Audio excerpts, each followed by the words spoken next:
Welcome everyone. Today's topic is managing time and handling dialogues. Let's see how we are going to do that.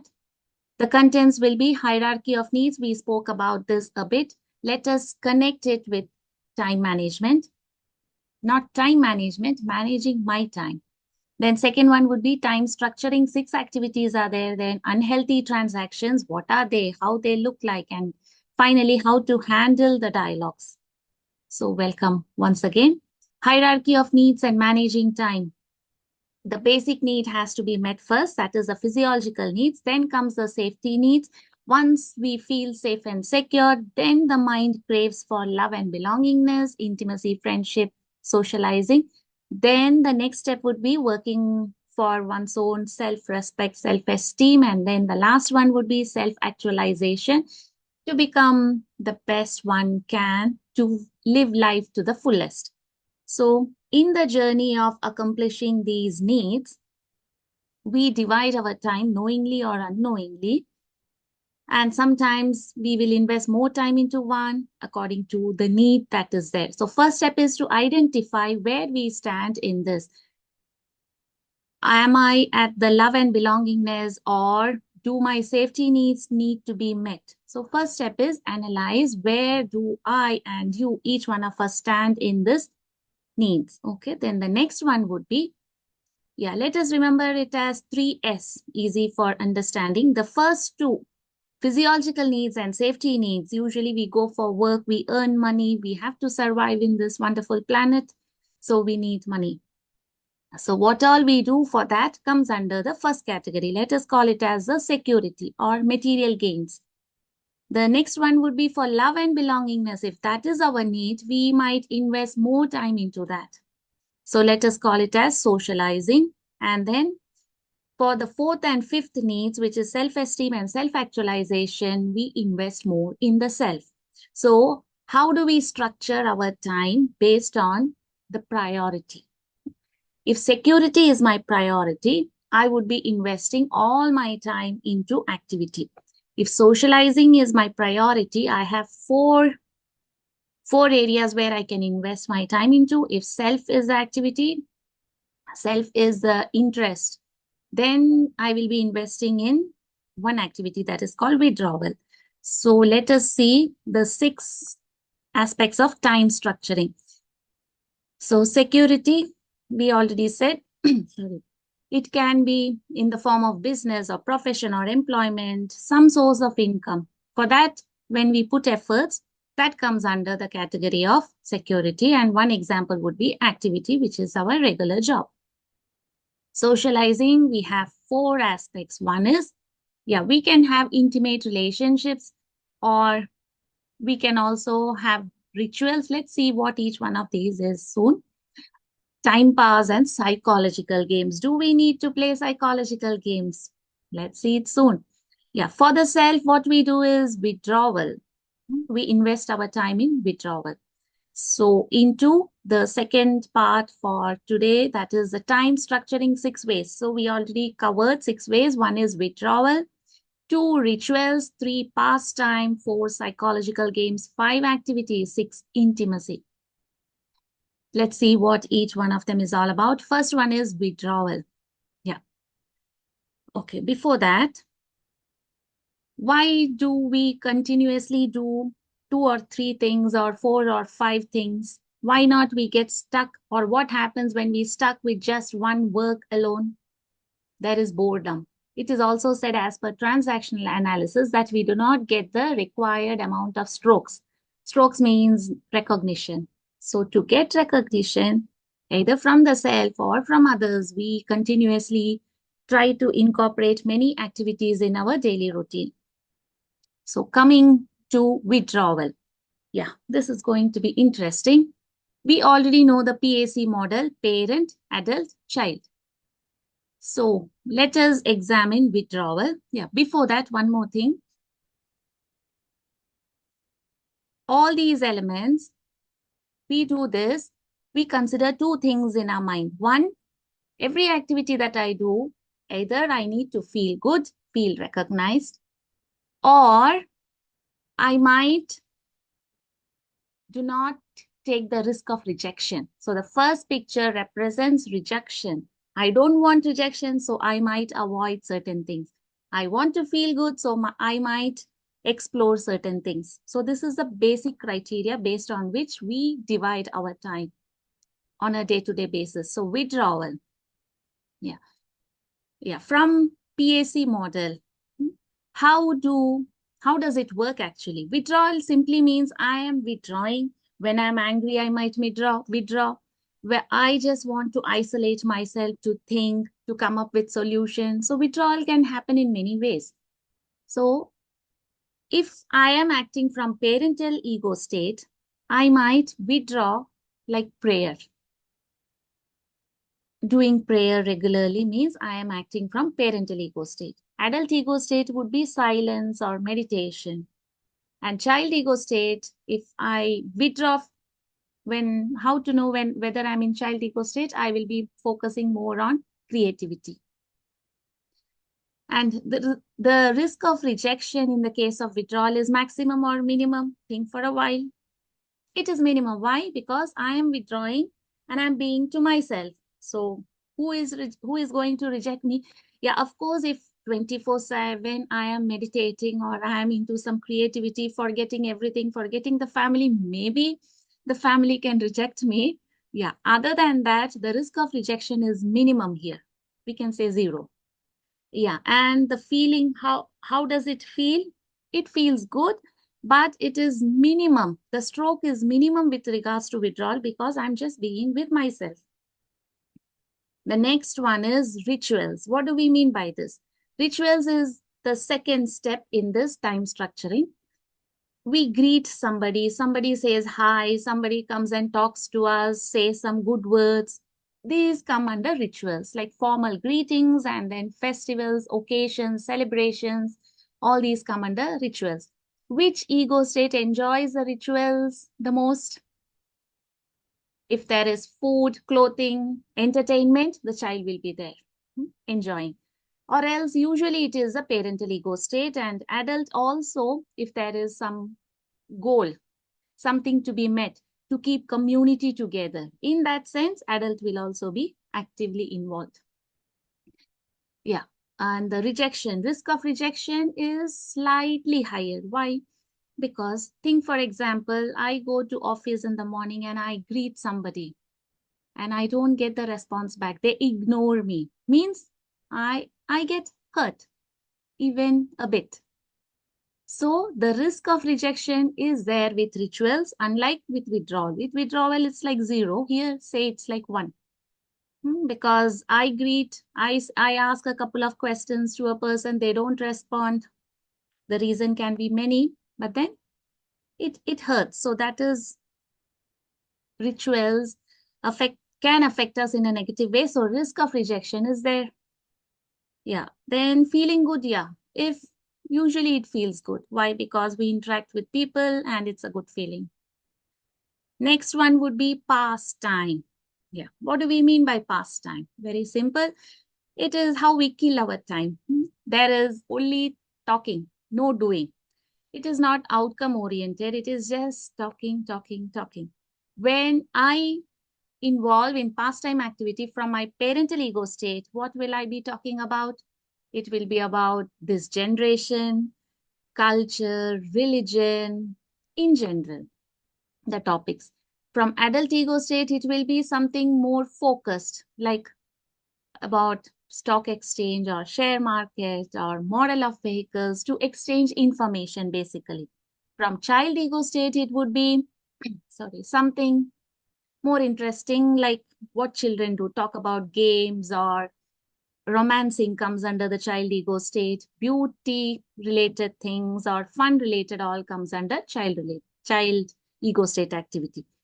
So yeah, what is the risk of rejection here when it comes to pastime? See, here we are sharing our opinions and views. So risk of rejection is higher than the previous one. Feeling good, if the company is good, we are enjoying, it feels good. Or else, that is, these two go together hand in hand, rejection, and when there is rejection, the feel is not good. When rejection is not there, the feel is good. Next one is activity. Yeah, this is work. Is there any risk? What is the risk of rejection here? If I'm competent in my work, if I'm polishing my skills regularly, if things go well, risk is less. If I'm incompetent, if I have to work on my skills, if I have some disturbances there, that means the risk of rejection is there.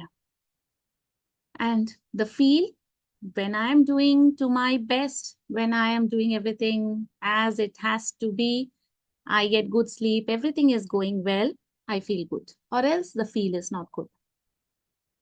Yeah, this activity basically is result oriented. We talked about the day-to-day living, the satisfying the first and second needs. So this is result oriented, and the risk is, see, did you notice the risk is slightly increasing? So is the feel. The next one is games. This is a big one. Games people play. There is a book, beautiful book on that. Games means psychological games. Here, we know the end of the game, end of psychological games is always negative. Both parties suffer, and games are played not knowingly most of the time. Unknowingly, we enter into games. So let us see one game called Yes But game. It means, for example, a client comes to me saying, I have to lose weight. And then maybe I will suggest something, okay, do this. Then the first answer comes, yes, but you see, it goes on. Yes, I can. For example, if I ask her, go for a walk every day. Yes, but the thing is, I reach home late. Then again, I might suggest, so um, eat early dinner. Again, the answer could be, I reach home late. How I can do? I cannot do, and I cannot eat at office. So yes, but it goes on. Here, the person is not looking for a solution actually. It is just like interaction. The outcome is not required. So when you understand somebody is going into yes but game, just exit from the game, because it will not take us anywhere, and it doesn't give a good feeling to both parties. The next one is intimacy, a big one. Yeah, game-free relationship. That is intimacy. You can talk without a mask. You can let your feelings, the other person takes it exactly in that sense. Sorry. Risk of rejection. What is the risk of rejection here? There can be misunderstanding because you are just letting yourself out to that person. So risk of rejection, very high. Feeling good, extremely high. So there is a risk, but you find the right person, then the feel is good. And it is said we need to have intimate relationships in our life to feel healthy and to be healthy, actually. Yes, into the third part, that is unhealthy transactions. These are the names. We have already seen what a complementary transaction is, what a cross transaction is. Let us see some other interesting transactions, 5 of them for today. Yeah. For example, a person tells, you don't value me, you don't love me these days. So what is the person expecting? The person is expecting the other person to understand and shower love, or show some openly exhibit what you have for that person. Make the person feel valuable, loved. So that is the intention of the statement. So the response is, what is value? Or maybe, you don't love me. What is love actually? See, not addressing the issue. And where will such a conversation go? It just ends there, because the person who said is like, okay, no use talking to you about this. You're not at all getting it in the first place. So this is a blocked transaction. The next one is carom transaction. When we play caroms, like it's like you strike here and it goes in that. So that is a carom transaction. So we are not directly saying to the person, we are indirectly passing the message.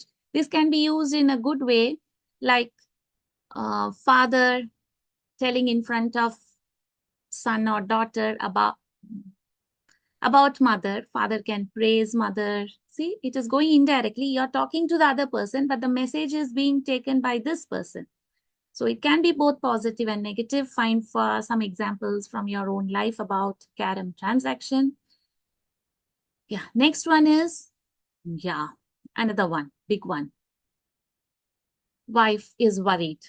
Her husband is late. Take any person, I'm just saying wife and husband. It can be brother, sister, or anyone.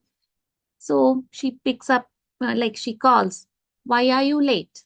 The answer, why do you want to know? See, the question is being asked because the person is worried, but the other person ignores that total thing that somebody is caring for me, somebody is worrying. So that thing gets ignored. This is a tangential transaction. Next one is, yeah, this is, see, discounting. How do we discount? Again, a mother complains to a father about her son that he isn't focusing on studies, he is more into his mobile phone, something like that. Then husband says, make a tea, go and make a tea. You don't involve into this. This is my area. I will look into that. You better go and make tea. Confining the mother into those small areas. So this is discounting. Next one is, yeah, we have seen a similar image previously, that is a critical parent and a compliant child, very obedient child.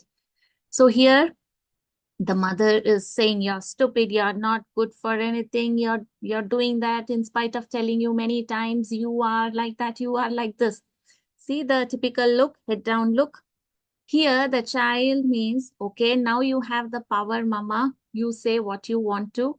I'm not I'm not there with you in this conversation. In the sense, the child is planning something. You have the power. I am locked. I cannot say anything now. That is why I'm not uttering anything. So this is a locked transaction. Locked. It is not because the child doesn't get anything to say. It is because the child is in fear. Child fears the authority. So the child is locked, cannot say anything, stuck.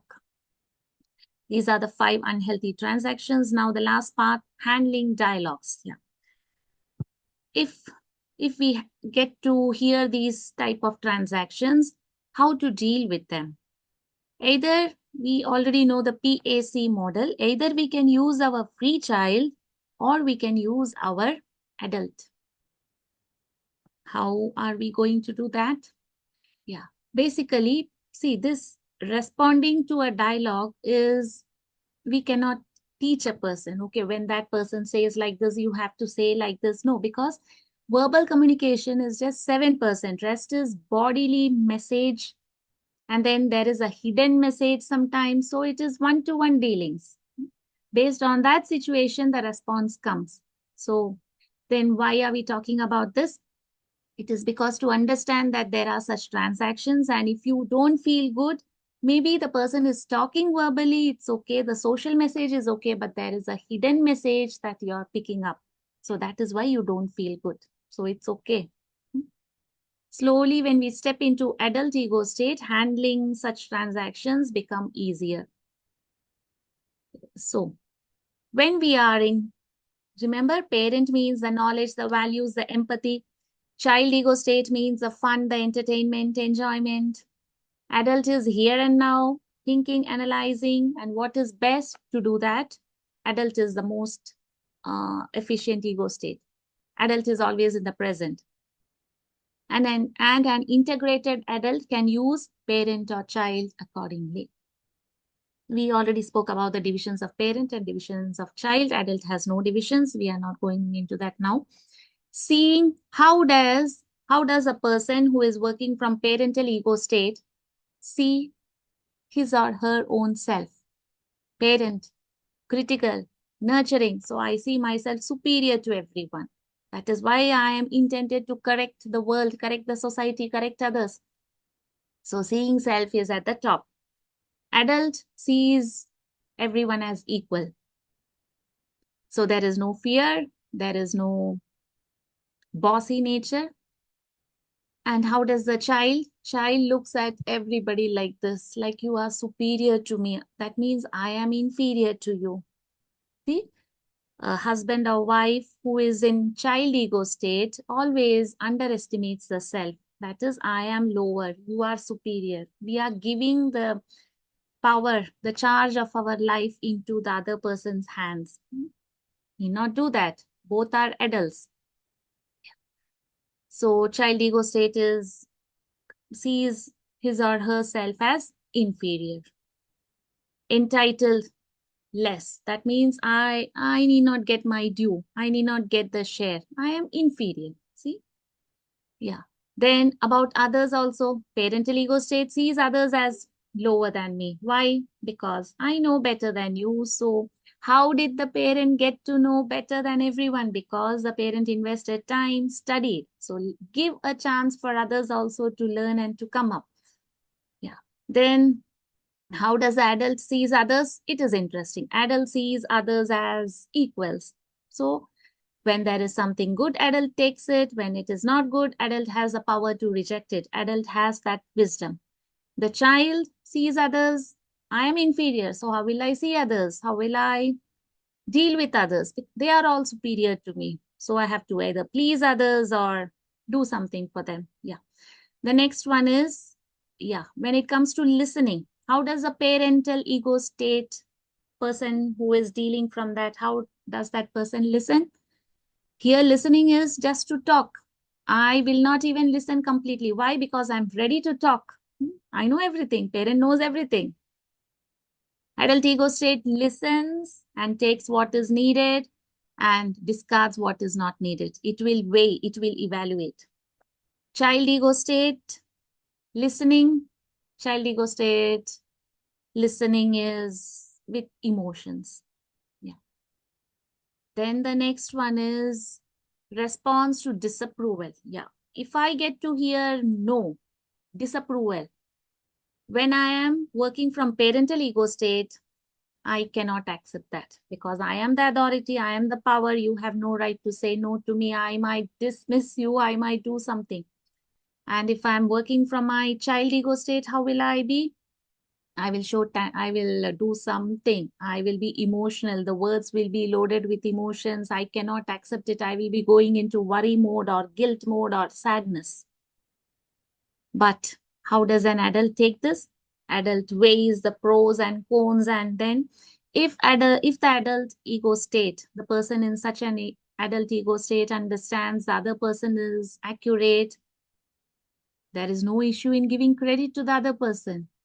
If found that is inaccurate, the adult will understand the person, will be empathetic. It is their shortcoming, so it will let that go. That's all. Very simple. And the next one, yeah. Now Q&A. Try to answer this. Love and belongingness comes as dash number in the hierarchy of needs. 1, 2, 3, 4, 5. It is 3. Pastime activity needed or not? Pastime is just killing time, but still do we need it or not? Yes, we need it. Pseudo intimacy, what is that? Playing games is what is meant by pseudo intimacy. So how will we identify that? Yeah, when someone plays games, it is evident. How to move from pseudo intimacy to intimacy? How to move from games to intimacy? Pseudo intimacy is playing games. So how to bridge the gap? How to get into real intimacy? It is by improving our communication. Do not have these indirect transactions. Let the transactions be clear, straightforward. Plus, be in that playful free child mode. Basically, use adult and free child mode. I worked more on it. I know more about it. You just listen to me. This is the mindset of which ego state? Bossy, critical parent. So that's it for today. Thank you so much. See you again with some other topic soon. Have a great time.